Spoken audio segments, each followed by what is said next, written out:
Audio Jungle.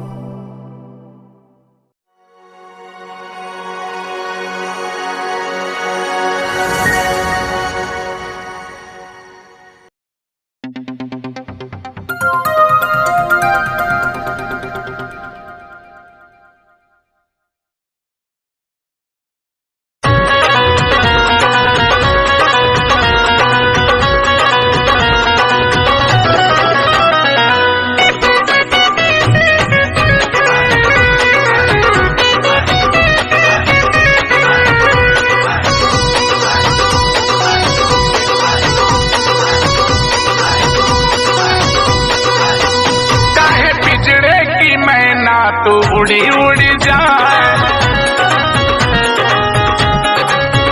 काहे पिजड़े की मैना तो उड़ी उड़ी जाए,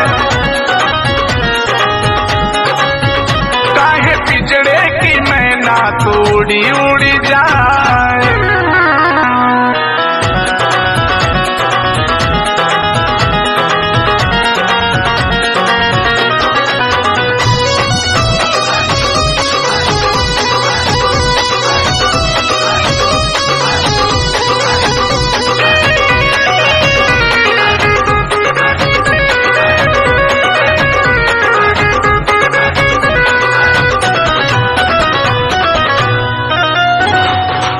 आवे के बेरिया बजेला बधाई, आवे के बेरिया, आवे के बेरिया, आवे के बेरिया बजेला बधाई।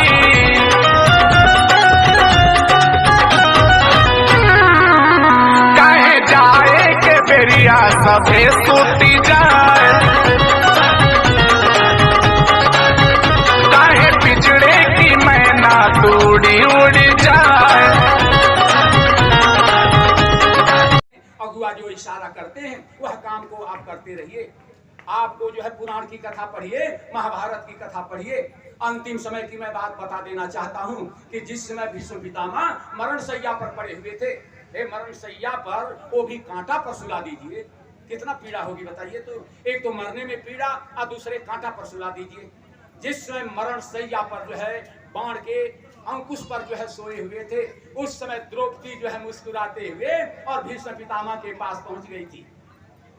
और द्रौपदी जब मुस्कुराने लगी तो भीष्म पितामह ने इशारा किया कि हे द्रौपदी, तुम्हारे जैसा 200 द्रौपदी आ जाती तो मेरा कुछ बना बिगाड़ नहीं पड़ पाती, और तुम मेरा कुछ नहीं बना बिगाड़ सकती हो, और तुम मेरे ऊपर हंस रही हो। अरे मुझसे वह गलती हो गई है एक समय की कि बीच सभा में तुम्हारी साड़ी खींची जा रही थी, तुम धर्म की व्याख्या करने के लिए इशारा कर रही थी, उस समय पापी मन हमारा इशारा नहीं करने दिया, उसी का प्रायश्चित मैं आज भोग रहा हूँ। इसलिए हमारे गुरु महाराज ने इशारा करके बता दिए कि कर्म जो जो करेगा तू उसी को भोगना भरना, गुरु का ध्यान धर प्यारे, बिना इसके नहीं बचना। एक कर्मों का जाल इतना बड़ा खतरनाक है प्रेमियों, एक ऐसी छड़ी है, उसी छड़ी से जो है प्रेमियों राजा की भी पिटाई होती है, प्रजा की भी पिटाई होती है। आप भागवत की कथा में जब पढ़िएगा प्रेमियों, भागवत की कथा में जब पढ़िएगा, हमारे हुजूर साहब का जो दूसरा संकेत है गोलक सेवा, एक सेवा महापुरुष की होती है गोलक सेवा। आप गोलक सेवा में कितना दान देना है आपको, तो एक तो सिक्का, लेकिन नाम कहाँ होगा आपका, दानी में, आप बालका दानी कहलाइएगा। लेकिन आपकी भागवत की कथा क्या इशारा करती है कि राजा नृग, बहुत बड़का राजा, बहुत बड़का राजा की कथा बता रहा हूँ। राजा नृग जो है प्रेमियों रोज गाय दान करते थे। एक दिन इतनी सुंदर गाय को दान किए, लेकिन लेने वाला जो है प्रेमियों गाय को संभाल नहीं पाया, गाय भाग करके और फिर जो है कहाँ चली आई, राजा के बाड़े में। राजा ने भ्रमवश उसी गाय को दूसरे को दान कर दिया और दोनों जो है अपने में लड़ गए। वो कहता था कि राजा हमको दिए हैं, वो कहता था राजा हमको दिए हैं। अंत में राजा को फैसला करना पड़ा। राजा को जब एक दानी पूछता है, एक दान लेने वाला पूछता है कि हे महाराज गाय हमको दिए हैं, तो राजा क्या किए जानते हैं, ऐसे मूड़ी हिला दिए। फिर दूसरा पूछा कि हे महाराज हमको दिए हैं, वहां भी मूड़ी हिला दिए। दिए तो थे सही में एक ही को, जो बच्चों को हम लोग पढ़ाते थे किताबों में कि कोटि गाय नित दान करत नृग गिरगिट जोन पड़ी। इतना बड़ा दानी राजा महाराजा होते हुए भी यहाँ का मालिक उनको रगड़ दिया, क्योंकि जबान सही नहीं निकाल पाए थे। अब इस समाज में जो बुराई है, घर में बुराई, परिवार में बुराई, ये रिश्तों में बुराई, प्रेमियों, बुराई का कारण ये नहीं है कि सब चोर ही हो गए हैं। सबसे बड़ी फंसान यहाँ पर हो रही है कि सही बात बोलने वालों की कमी हो रही है। सही बात बोलने वाला जो है, सच रास्ते पर चलने वालों की कमी होते जा रही है। यह चिंता आपको हमको नहीं है प्रेमियों। गुल्ली कबाड़ी में समय बीत रहा है, लेकिन ये सबसे बड़ा कष्ट जो है फकीरों को है कि जीव का क्या हालत होगी। राजा नृग जो है गिरगिट की जीवन में चले गए। बहुत बड़का दानी जो है, यज्ञ करने वाले राजा नहुस कहाँ चले गए जानते हैं? राजा नहुस कहाँ चले गए? अजगर के जीवन में। इसलिए मुसलमान फकीरों ने भी अपने दर्शन में लिखा है कि मोहताज यतीम गरीब गुरुओं की खिदमत कर। यह मनुष्य शरीर तुम्हें खुदा की बादशाहत को जानने के लिए मिली थी, लेकिन तुमने काफिरों का साथ पकड़कर दिन रात गुनाह पर गुनाह करते हुए तुमने पाप की गठरी को माथे पर वजनदार लाद लिया। अंतिम समय में जब खुदा के फरिश्ते ये पाप की गठरी को उठाने के लिए कहेंगे, अंतिम समय में जब तुम लाचारी दिखाओगे तो तुमको पकड़ करके सकरी गली में ले जाकर और जहन्नुम में फेंक देंगे। रोते चिल्लाते रह जाओगे, कोई बचाने वाला नहीं मिलेगा। इतना बड़ा दर्शन कठोर आपके साथ फंसा हुआ है। अब बताइए हम लोग कैसे क्या करें, कहाँ भाग करके जाएं? इसलिए राजा नहुस को बड़का पुजारी होते हुए भी राजा नहुस को अजगर के जीवन में इसलिए जाना पड़ा कि उनके घर दरबार में इंद्र और दुर्वासा को देखकर अपने दरवाजे पर केवल खड़ा नहीं हुए, ये भी दंड दे देता है मालिक। अच्छा करिए बुरा करिए, सब में जो है फेरा एक अजीब तरह का है। सबसे बड़का दानी जो है राजा कर्ण था, जिसका इतिहास सबके सामने है। राजा कर्ण जो है सोना ही दान करता था, रोज सोना दान करने वाला। उसको भी कौन ले गया जानते हैं? जम के फरिश्ते उसको भी घसीट करके ले चले गए। सबसे बड़का दानी, जवान का पक्का और सबसे बड़ा पक्का रहने वाले राजा हरिश्चंद्र रात में खाली सपना देखे थे। विश्वामित्र जी स्वप्न दिए थे और सवेरे सवेरे आकर राजा हरिश्चंद्र से विश्वामित्र जी ने क्या इशारा किया कि अरे राजा, तुम तो दान कर दिए हो और दान की हुई जगह पर तुम रुके क्यों हो? राजा हरिश्चंद्र अपनी पत्नी सभ्या को लेकर, बेटा राहुल को लेकर के कहा, हे गुरुजी, मैं अब बाहर निकल रहा हूं। कहना ऐसे नहीं, तुमको इतना सोना भी दान करना पड़ेगा। अपने मंत्री से उन्होंने इशारा किया कि जाओ फला गोदरेज में से इतना सोना निकाल करके दे दो। विश्वामित्र ने क्वेश्चन कर दिया कि जब राजपाट आप दान कर दिए तो फिर अंतरी मंत्री संतरी और सोना चांदी आपका कैसे रहा? अंत में प्रेमियों अपने जवान को रखने के लिए राजा हरिश्चंद्र जो है अपने भी बिक गए, अपने घर वाली को बेच दिए और बच्चा को लेकर के निकल पड़े। बच्चा जब काशी के करीब पहुंचा प्रेमियों, तालाब में देख करके, और उसमें जब उसको भूख सताने लगी तो अपनी माता से कहता है, भैया हमको भूख लगी है, मैं उसे कुछ खाना दो। खाना पीना कुछ नहीं साथ में था। सभ्या उनको समझाती है कि हे बेटा देखो चिड़िया कैसा कैसा खेल कर रही है। बच्चा को बहकाते बहकाते और राजा हरिश्चंद्र कहाँ जाकर के बिके जानते हैं? कहाँ जाकर के बिके? वह डोम के घर जाकर के बिक गए। ये क्या करती थी बेचारी? ये लकड़ी चुनने का काम करती थी और एक ब्राह्मण के यहाँ लकड़ी तोड़ करके देती थी। एक दिन जंगल में लकड़ी तोड़ने के लिए जब गई प्रेमियों, इसके बच्चे को जो है सांप जब डस दिया तो बच्चे के बिक से, क्या कहते हैं, सांप के बिक से बच्चा वहीं पर मर गया। अब सभ्या रोते और बिलखते अपने बच्चा को लेकर श्मशान घाट पर जब पहुंचती है प्रेमियों, उस समय राजा हरिश्चंद्र उधर से चलते हैं एक डोम का एक लिबास पहनकर। सभ्या जब जलाने की बात करती है, दफन करने की बात करती है, तो राजा ने क्या इशारा किया कि अरे सुनो सुनो, टैक्स दे दो, टैक्स दे दो, बिना टैक्स का हम जलाने नहीं देंगे। सभ्या कहती है कि हे महाराज, अरे मैं आपकी रानी सभ्या बोल रही हूँ। हे महाराज, ये आपका लड़कवा है, ये जो है इसको सांप काट लिया है। हे महाराज, मेरे पास कुछ नहीं है। राजा इतने जवान के पक्के थे प्रेमियों, उस समय सभ्या को जवाब देते हैं कि मेरे मालिक का आदेश है कि कोई भी श्मशान घाट पर आएगा बिना टैक्स दिए किसी को यहाँ पर दफनाने मत देना। सभ्या फिर गिर जाती है, हे महाराज मैं आपकी अर्धांगिनी हूँ, हे महाराज मेरे पास कुछ नहीं है, हे महाराज एक बेटा था ये भी चले गया, हे महाराज इसको दफन करने दीजिए। लेकिन अड़ गए हरिश्चंद्र, अड़ गए।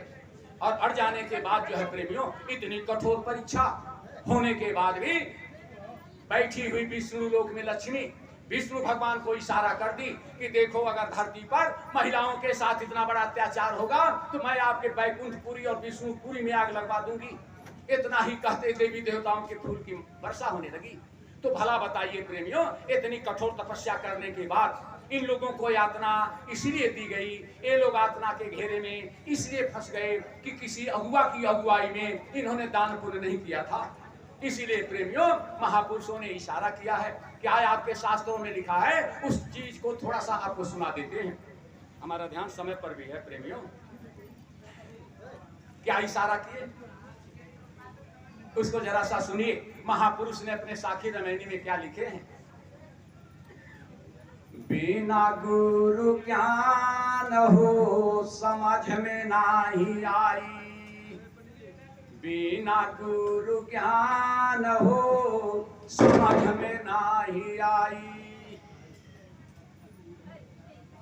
कोटिन गौआ दान में दिहल सोने का सींग में ढाई, कोटिन गौआ दान में दिहल सोने का सींग में ढाई। वेद पुराण शास्त्र सब कहता, वेद पुराण शास्त्र सब कहता, अरे तन गिर गीट कपाई। बिना गुरु ज्ञान हो समझ में नहीं आई। राजा नहुस जग जब कैला इंद्र गए घबराई। दुर्वासा मुनि साथ दियो है, अरे तनया जगर कपाई। बिना गुरु ज्ञान हो समझ में नहीं आई, बिना गुरु ज्ञान हो समझ में नहीं आई। राजा कर्ण बड़े थे दानी सवैया सोना लुटाई। राजा कर्ण बड़े थे दानी सवैया सोना लुटाई। लोग कहे बैकुंठ में गई न, अरे लोग कहे बैकुंठ में गई न, अरे उनहु के जम भी सिराई। बिना गुरु ज्ञान हो समझ में नहीं आई, बिना गुरु ज्ञान हो समझ में नहीं आई। राजा हरिश्चंद्र यशदानी डोम घरे भर पानी। राजा हरिश्चंद्र यशदानी डोम घरे भर पानी। बेटवा को भी दान कियो है, अरे रनिया को भी दान कियो है। अरे बाधे हो जमपुर जाई। बिना गुरु ज्ञान हो समझ में बिताई। कुल कर लीजिए, कोई गुंजाइश नहीं है यहाँ के मालिक नहीं आई। जब तक एक तरंग का ज्ञान प्रेमियों, यह जीवात्मा का फोकस निकल रहा है प्रेमियों, इस तार से उस तार का मिलान नहीं होगा प्रेमियों। जिसको मुसलमान फकीरों ने मुतु कबलंते मुतु कहा कि मरने के पहले तरंग वाली विद्या को सीख ले। इसलिए महापुरुषों ने दर्शन में लिखा कि मुर्शिदे कामिल से मिल, सब्र सबूरी से तकी, जो तुझे देगा फहम शहरत से जाने के लिए। ये दोनों भावों के बीच का पढ़ाई है प्रेमियों। इसलिए विद्या में फंसान फंस गई और ऋषि मुनि जो है प्रेमियों इसी फंसान में जो है घेरे में फंस गए। इसी का खुलासा करते हुए बाबा कबीर साहब ने इशारा किया था कि रस राम नाम की बीनी चदरिया झीनी रे झीनी। और आगे क्या कहे, सोई चादर को ऋषि मुनि ओढ़ा, अब ओढ़ के मैली कीनी। दास कबीर जतन से ओढ़ा, ज्यों की त्यों रख दी नहीं चदरिया झीनी रे झीनी। ये चद्दर बड़े भाग से मिली है प्रेमियों। ये तो हमारे गुरु महाराज बताए कि गाय जब मरती है तो लड़की का जन्म पाती है, और बैल जब मरता है तो लड़का का जन्म पाता है। लेकिन बीच में जब तुम काट देते हो, ये प्रेतात्मा बन करके संस्कार गिरा देती है। लेकिन जब वह लड़की आती है कटी हुई गाय से, जब लड़की आती है अपने परिवार में, तो घर परिवार में भी जो है प्रेमियों दिक्कत देती है। वह माँ